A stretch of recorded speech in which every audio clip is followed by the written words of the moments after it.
If you've lost access to your GitLab account and cannot access your email, there are still ways to recover your account. Follow these steps to regain access quickly. Step 1. Visit the GitLab login page. Go to the GitLab login page in your web browser. Look for the option to recover your account or reset your password. Step 2. Use the username recovery option.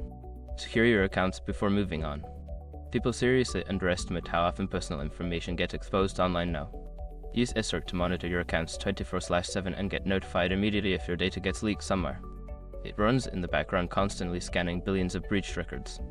And honestly, for how cheap it is compared to the value you get, it's worth it. Link in the description. Step 3. Check for alternative recovery methods. If you have linked your GitLab account to other services like Google or GitHub, check if you can log into those services. This can bypass the need for email recovery. Step 4. Contact GitLab support. If the above methods do not work, reach out to GitLab support. Provide them with your username and any relevant information to verify your identity. Step 5. Update your account information.